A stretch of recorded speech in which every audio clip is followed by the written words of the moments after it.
Hello.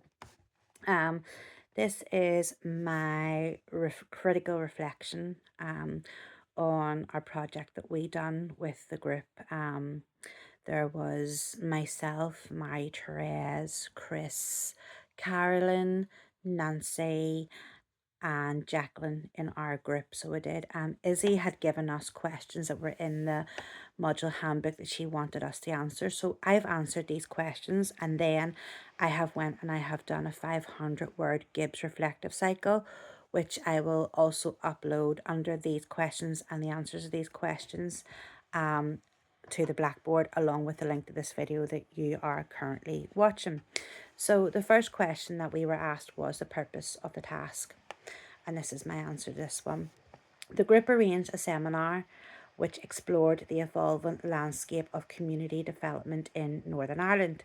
It was mainly focused on the tension between professionalism and activism within this sector.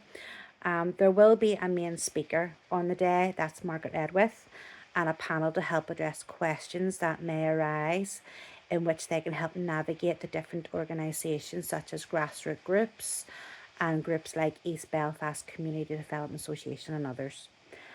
This seminar will highlight how the field has developed over the years and shifted from grassroots volunteer-based organisations such as residents groups and community groups to professional groups such as East Belfast Community Development Association, along with others who will be there on the day. I'm just using them as an example. The seminar will bring these groups together to discuss the concerns they may have around funding, power imbalance and decision making. This will also be a chance for organisations to network with one another and create connections with those they may not have had the opportunity to do so before. This may even lead on to groups working collaboratively, can you say that word, with one another. The next question was individual contribution. My individual contribution was focused on ensuring good governance for the group and the conference.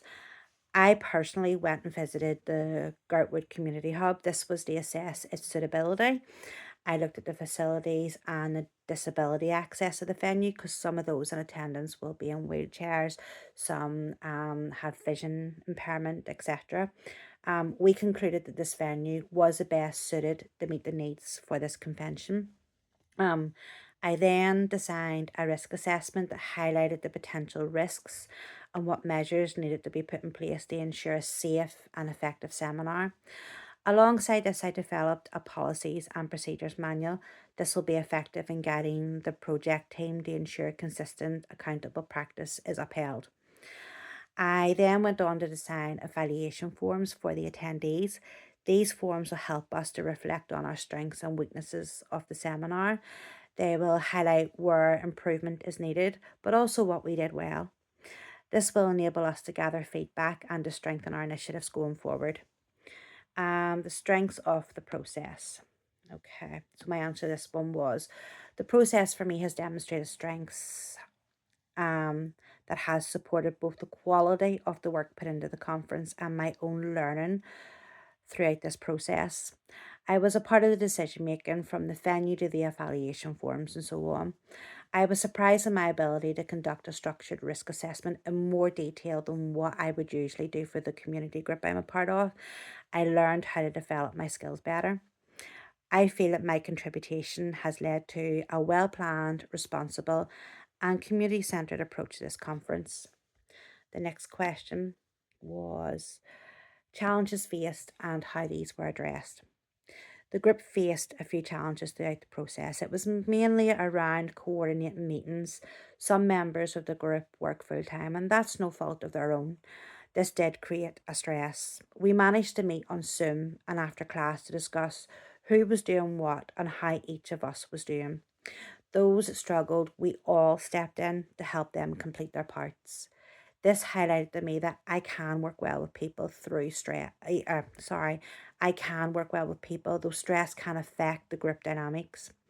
I was able to identify the issues and get them resolved and get back on track. So, learning outcomes. My learning outcomes align closely with the Community Development National Occupational Standards, strengthening my competence as a community development practitioner. I learned to apply good governance effectively.